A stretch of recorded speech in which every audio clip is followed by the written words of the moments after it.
Brigade Al-Qassam merebut kendali drone canggih Israel, Skylark.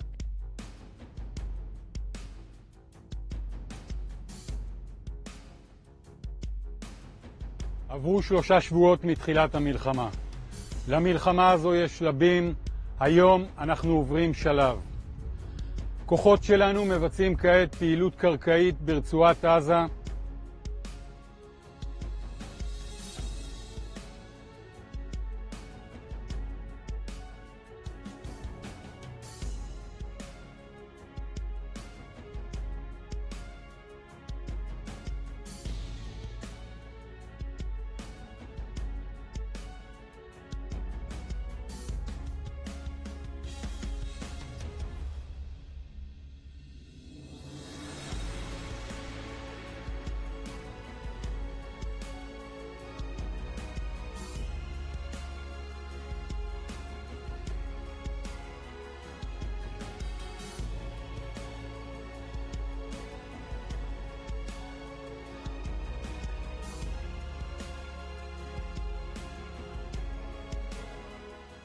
Brigade Ezzeddine Al-Qassam, Senin, 5 Februari 2024, mengumumkan telah berhasil merebut kendali drone canggih Israel, saat tengah melakukan aksi mata-mata di barat kota Han Yunis, selatan jalur Gaza.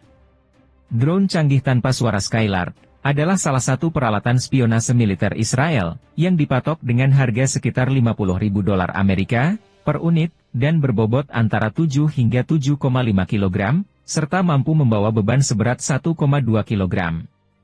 Drone ini merupakan produk perusahaan Israel, Elbit Systems, dan didesain dengan teknologi canggih untuk melacak target-target bergerak, dan statis dengan akurasi tinggi, sehingga dapat memberi dukungan yang memadai bagi Angkatan Darat. Deputi Direktur Elbit Systems, Haim Kellerman, sebelumnya mengumumkan bahwa permintaan dunia atas drone canggih Skylark mengalami peningkatan. Sekitar 2 minggu lalu pasukan Brigade Al-Qassam menembak jatuh 2 drone mata-mata Skylark dan menyita 8 drone Israel lainnya.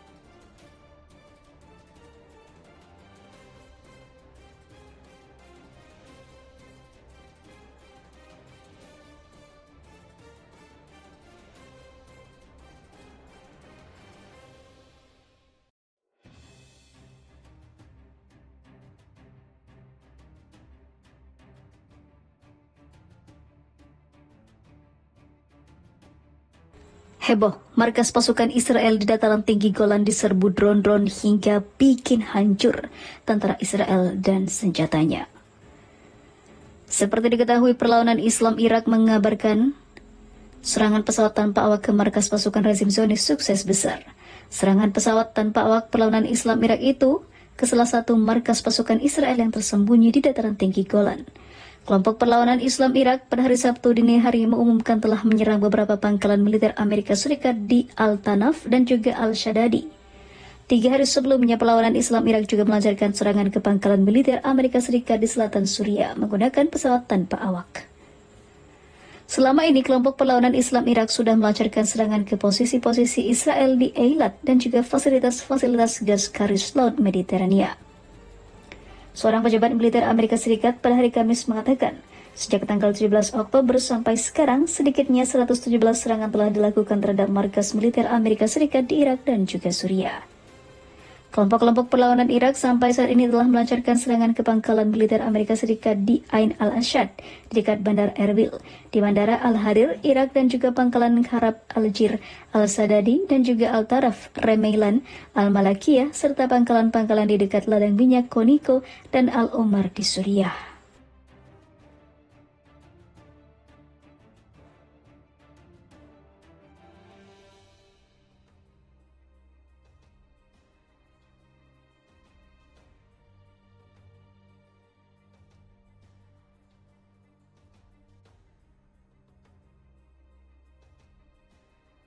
Militer Israel mengatakan pada hari Selasa bahwa tentara terluka dalam bentrokan bersenjata di dekat perbatasan Al-Auja dekat Mesir. Sebelumnya, juru bicara militer Israel mengatakan tentara telah menembaki pejuang di daerah perbatasan dekat penyeberangan di Nitzana. Juru bicara tersebut menambahkan bentrokan tersebut mengakibatkan korban luka-luka dan mencatat sekitar 20 tersangka termasuk pria bersenjata tiba dari Mesir ke daerah perbatasan. Channel 7 Israel melaporkan baku tembak yang tidak biasa di perbatasan dengan Mesir.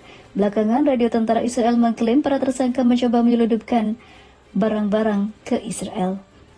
Akun Palestina di platform X mengutip media Israel mengatakan pejuang tewas dan tentara Israel terluka dalam bentrokan tersebut. Saluran berita Mesir Al-Qahira mengutip sumber keamanan yang mengatakan pasukan Mesir telah menggagalkan upaya penyelundupan barang ilegal di perbatasan Mesir-Israel. Pasukan Mesir mengatakan mereka merangkap 6 pengedar obat-obatan terlarang di selatan perbatasan Al-Auja yang dikenal di Israel sebagai penyeberangan Nitzana. Penembakan itu terjadi di dekat penyeberangan Al-Auja di daerah yang sama di mana operasi polisi Mesir Muhammad Salah menghabisi 3 tentara Israel pada bulan Juni.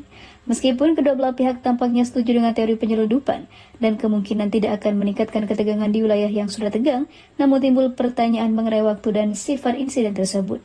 Jarang sekali penyelundupan bergerak dalam jumlah besar di wilayah tersebut dan khususnya mencoba menyusup dari wilayah perbatasan yang diawasi dengan ketat seperti Al-Auja.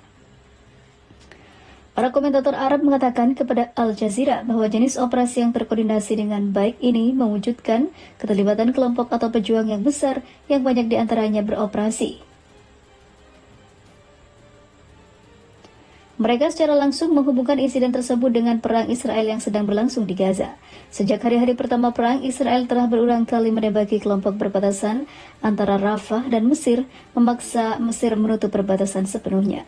Selain itu, militer Israel melepaskan tembakan ke posisi perbatasan Mesir, mengklaim serangan tersebut tidak disengaja.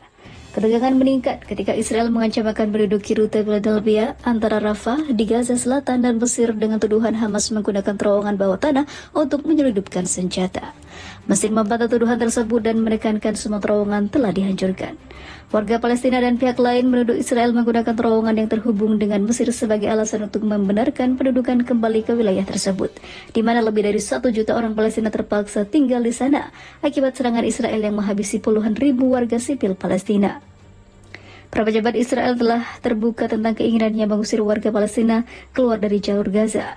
Beberapa pejabat Israel, termasuk Perdana Menteri Israel Benjamin Netanyahu yang beraliran kanan, menyebut pembersihan etnis semacam ini sebagai migrasi sukarela. Bahkan sebenarnya ini adalah genosida.